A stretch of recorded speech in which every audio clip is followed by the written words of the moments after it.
Good morning dear students, कैसे हैं आप लोग। हम लोगों ने पिछले वीडियो में ये छोटे छोटे क्वेश्चंस कंप्लीट कर लिए थे, क्वेश्चन नंबर 4 तक। तो आगे आज अपना नया टॉपिक स्टार्ट करते हैं, प्रिज्म से प्रकाश का अपवर्तन।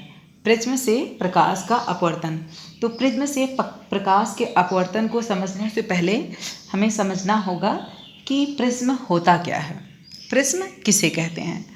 तो सबसे पहले आइए जान लेते हैं कि प्रिज्म किसे कहते हैं। तो किसी कोण पर झुके हुए दो समतल पृष्ठों से घिरे समांग पारदर्शी माध्यम को क्या कहते हैं, प्रिज्म कहते हैं। किसी कोण पर झुके हुए दो समतल पृष्ठों से घिरे समांग पारदर्शी माध्यम को क्या कहते हैं, प्रिज्म कहते हैं। तो आइए देख, तो हमारा फर्स्ट क्वेश्चन क्या उठेगा, प्रिज्म किसे कहते हैं। तो आइए देख लेते हैं। जो जैसा डेफिनेशन ने बताया था कि किसी कोण पर झुके हुए दो समतल पृष्ठों के बीच स्थित समांग पारदर्शी माध्यम को प्रिज्म कहते हैं।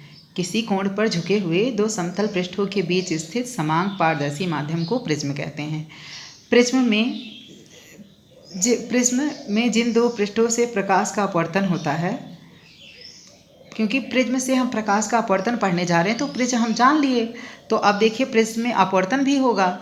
तो प्रिज्म में जिन दो पृष्ठों से प्रकाश का अपवर्तन होता है उन्हें अपवर्तक पृष्ठ कहते हैं, और अपवर्तक पृष्ठों के बीच बने कोण को अपवर्तक कोण या प्रिज्म कोण कहते हैं।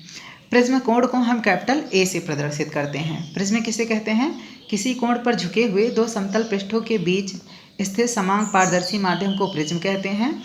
प्रिज्म में जिन दो पृष्ठों से प्रकाश का अपवर्तन होता है उन्हें अपवर्तक पृष्ठ कहते हैं और अपवर्तक पृष्ठों के बीच बने कोण को अपवर्तक कोण या प्रिज्म कोण कहते हैं।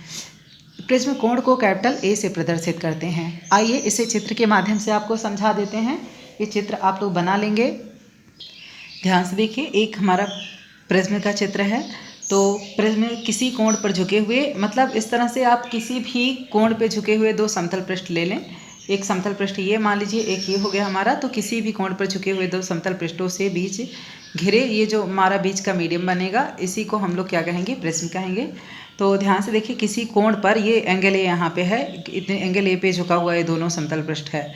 एक अपवर्तक पृष्ठ ये है, एक पृष्ठ हमारा ये हो गया, एक ये हो गया। तो किसी समांग पारदर्शी माध्यम का वह भाग या किसी कोण पर झुके हुए दो समतल पृष्ठों से बीच घिरे समांग पारदर्शी माध्यम को प्रिज्म कहते हैं। और प्रिज्म में जिन, ये देखिए एक पृष्ठ ये हो गया इसका और एक पृष्ठ ये हो गया। तो प्रिज्म में जिन पृष्ठों से यहीं से प्रकाश की किरणें जाती हैं, प्रिज्म से रिफ्लेक्ट होती हैं, फिर रिफ्रैक्ट होती हैं। तो प्रिज्म से जिन दो पृष्ठों से प्रकाश का अपवर्तन होता है उसे अपवर्तक पृष्ठ करते हैं। ये हमारा अपवर्तक पृष्ठ हो गया, ये और ये। और अपवर्तक पृष्ठों के बीच, ये अपवर्तक पृष्ठों के बीच जो ये बना कोण है, इसी को हम लोग क्या कहते हैं, प्रिज्म कोण कहते हैं। इसको कैपिटल ए से प्रदर्शित करते हैं। इसको किससे प्रदर्शित करते हैं, कैपिटल ए से प्रदर्शित करते हैं। तो ये फिगर आप अच्छे से बना लेंगे। हमारा नेक्स्ट टॉपिक है विचलन कोण, एंगल ऑफ ड्यूरेशन। विचलन कोण, जब प्रकाश की PQ किरण प्रिज्म पर आपतित होती है और RS किरण निर्गत होती है। जब प्रकाश की PQ किरण प्रिज्म पर आपतित होती है और RS किरण निर्गत होती है, तब आपतित किरण को आगे की ओर और निर्गत किरण को पीछे की ओर बढ़ाने पर, जब प्रकाश की PQ किरण प्रिज्म पर आपतित होती है और RS किरण निर्गत होती है, तब आपतित किरण को आगे की ओर बढ़ाने पर और निर्गत किरण को पीछे की ओर बढ़ाने पर दोनों जिस बिंदु पर काटते हैं, एक दूसरे को काटते हैं, दोनों जिस बिंदु पर एक दूसरे को काटते हैं या काटती हैं, उस बिंदु पर दोनों रेखाओं के बीच बने कोण को क्या कहते हैं, विचलन कोण कहते हैं। इसे डेल्टा से प्रदर्शित करते हैं। इसे किससे प्रदर्शित करते हैं, डेल्टा से प्रदर्शित करते हैं। तो आइए इसे चित्र के माध्यम से आपको समझा देते हैं कि प्रिज्म से अपवर्तन के थ्रू जो है कैसे विचलन कोण बनता है। ध्यान से देखिए, इस चित्र के माध्यम से हम और अच्छे तरीके से विचलन कोण को समझ सकते हैं। तो ध्यान से देखिए, ये हमारा एक प्रिज्म का चित्र हो गया और ये हमारा क्या हो गया, यहाँ पे जो कोण बनेगा वो विचलन कोण हो जाएगा। और ये PQ किरण रेज जो है प्रिज्म पर आपतित हो रही है। ध्यान से देखिए, ये PQ किरण प्रिज्म पर आपतित हो रही है। तो ये सीधे ना जाकर क्या करेंगी, जब प्रकाश की किरणें विरल माध्यम से सघन माध्यम में जाती हैं तो अवलंब की ओर झुक जाती हैं, तो ये क्या होगी, थोड़ा सा झुक जाएगी। तो ये जब ये PQ किरण आपतित होती है और ये प्रिज्म में सीधे गई और फिर निर्गत किरण ये हो गई हमारी RS, निकल गई यहाँ, फिर वापस अपने अवलंब से दूर हट जाएगी।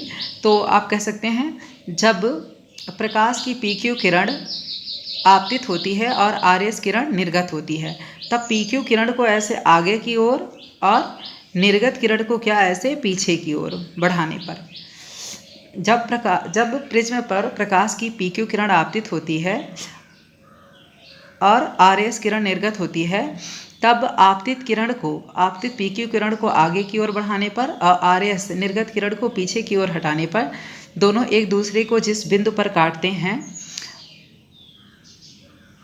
जिस बिंदु पर काटते हैं दोनों एक दूसरे को, उस बिंदु पर दोनों रेखाओं के बीच, इस जो ऐसे यहाँ पे काटेंगे उस बिंदु पर दोनों रेखाओं के बीच बने कोण को विचलन कोण कहते हैं। इसे डेल्टा से भी प्रदर्शित करते हैं। यहाँ पॉइंट डी पर देखिए काट रहा है, तो डी लिख सकते हैं। इसे हम लोग डेल्टा से प्रदर्शित करते हैं। किससे? से डेल्टा से प्रदर्शित करते हैं। इसी को विचलन कोण कहते हैं। तो आप इसे अपने शब्दों में आसानी से बता सकते हैं। अगर कोई पूछे विचलन कोण किसे कहते हैं, तो आप बताइए कि जब प्रिज्म पर PQ किरण आपतित होती है और RS किरण निर्गत होती है। जब प्रिज्म पर PQ किरण आपतित होती है और RS किरण निर्गत होती है, तो PQ किरण को आगे की ओर और निर्गत किरण को पीछे की ओर बढ़ाने पर दोनों जिस बिंदु पर काटते हैं, उस बिंदु पर दोनों रेखाओं के बीच बने कोण को विचलन कोण कहते हैं। इसे डेल्टा से प्रदर्शित करते हैं। तो आइए नेक्स्ट पॉइंट देखते हैं। हमारा नेक्स्ट पॉइंट है अल्पतम या न्यूनतम विचलन कोण। अल्पतम या न्यूनतम विचलन कोण। प्रिज्म में एक विशेष आपतन कोण के लिए विचलन कोण का मान बहुत कम होता है। प्रिज्म में एक विशेष आपतन कोण के लिए विचलन कोण का मान बहुत कम होता है। इसे अल्पतम या न्यूनतम विचलन कोण कहते हैं। एंगल ऑफ मिनिमम ड्यूरेशंस कहते हैं। इसे डेल्टा विचलन कोण को प्रदर्शित किए थे, तो यहाँ यम मिनिमम के लिए लगा देंगे, तो ये क्या हो जाएगा, इसे सफिक्स डेल्टा यम से प्रदर्शित करते हैं। प्रिज्म में एक विशेष आपतन कोण के लिए विचलन कोण का मान बहुत कम होता है। इसे अल्पतम या न्यूनतम विचलन कोण कहते हैं। इसे डेल्टा यम से प्रदर्शित करते हैं। न्यूनतम विचलन कोण को किससे प्रदर्शित करते हैं? डेल्टा यम से प्रदर्शित करते हैं। तो आइए इसी क्रम में हम नेक्स्ट टॉपिक देखते हैं। हमारा नेक्स्ट टॉपिक है प्रिज्म द्वारा श्वेत प्रकाश का वर्ण विक्षेपण। प्रिज्म द्वारा श्वेत प्रकाश का वर्ण विक्षेपण।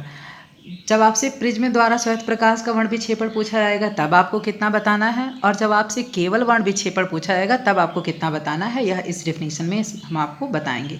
अगर प्रिज्म द्वारा श्वेत प्रकाश का वर्ण विक्षेपण पूछ रहा है, dispersions of white light by prism, तो जब सूर्य का श्वेत प्रकाश, जो प्रकाश की किरणें आती हैं वे श्वेत होती हैं, तो आप कह सकते हैं जब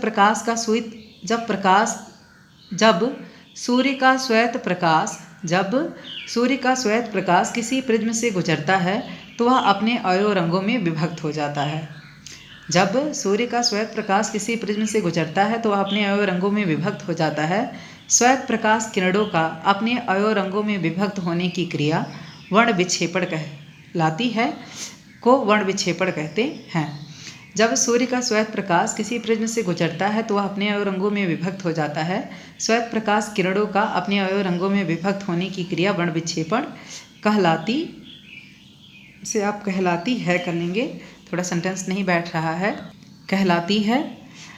इसमें मुख्य कुछ रंग इस प्रकार हैं। इसमें मुख्यतः 7 रंग होते हैं जो इस प्रकार हैं: बैगनी, आसमानी, नीला, हरा, पीला, नारंगी तथा लाल। बैगनी, आसमानी, नीला, हरा, पीला, नारंगी तथा लाल। रंगों द्वारा बने इस क्रम को स्पेक्ट्रम कहते हैं। रंगों द्वारा बने इस क्रम को स्पेक्ट्रम कहते हैं। इसे अंग्रेजी शब्द विबग्योर से याद रखते हैं। विबग्योर मतलब V for violet, I for indigo, V for blue, G for green, Y for yellow, O for orange और R फॉर रेड। तो अगर कोई आपसे वर्ण विक्षेपण पूछे कि प्रिज्म द्वारा श्वेत प्रकाश का वर्ण विक्षेपण पूछे तो आप उसे इतने अच्छे से इसी तरीके से पूरा डिफाइन कर देंगे। लेकिन कोई केवल आपसे केवल वर्ण विक्षेपण पूछे, वर्ण विक्षेपण, वर्ण का विक्षेपण, वर्ण मतलब होता है रंग, विक्षेपण मतलब होता है अलग होना, मतलब रंगों का अलग होना। तो आप कह सकते हैं कि श्वेत प्रकाश किरणों का अपने अवयव रंगों में विभक्त होने की क्रिया वर्ण विक्षेपण कहलाती है। अगर केवल आपसे कोई वर्ण विक्षेपण पूछे तो आप उसे इतना ही बता देंगे कि श्वेत प्रकाश किरणों का अपने अवयवरंगों में विभक्त होने की क्रिया वर्ण विक्षेपण कहलाती है। लेकिन अगर कोई आपसे पूछे कि श्वेत प्रकाश किरणों की प्रिज्म द्वारा श्वेत प्रकाश किरण का वर्ण विक्षेपण, तो आप उसी में जोड़ देंगे कि जब सूर्य का श्वेत प्रकाश किसी प्रिज्म से गुजरता है या फिर जब प्रकाश की श्वेत किरणें किसी प्रिज्म से गुजरती हैं तो यह अपनी अवयव रंगों में विभक्त हो जाती हैं। इस क्रिया को वर्ण विक्षेपण कहते हैं। इसमें मुख्यतः 7 रंग होते हैं: बैंगनी, आसमानी, नीला, हरा, पीला, नारंगी, लाल। रंगों द्वारा बने इस क्रम को स्पेक्ट्रम कहते हैं। इसे अंग्रेजी शब्द विव की ओर से याद रखते हैं। तो आइए इसका चित्र भी देख लेते हैं। इसे अब चित्र भी इसका खूबसूरत सा एक, ये है हमारा प्रिज्म। इस तरह से आप खूबसूरत सा प्रिज्म का चित्र बना लेंगे। ये श्वेत प्रकाश किरण यहाँ से ऐसे दिखा देंगे और इसे 7 रंगों में विभक्त होता हुआ भी दिखा देंगे। एक फाइल पेपर पे आप खूब अच्छे से बना करके अपनी कॉपी में पेस्ट कर लेंगे। ये चित्र आपकी बुक में दिया गया है, लेकिन उसमें सारे कलर क्लियर नहीं दिए गए हैं, तो आप इसमें सारे कलर क्लियर दिखा देंगे इस तरह से। और नीचे से ऊपर की तरफ violet, indigo, blue, green, yellow, orange, red, तो ये सारे 7 कलर भी दिखा देंगे। तो आज का हम टॉपिक यहीं समाप्त करते हैं। नेक्स्ट एक नई टॉपिक के साथ मिलेंगे। धन्यवाद।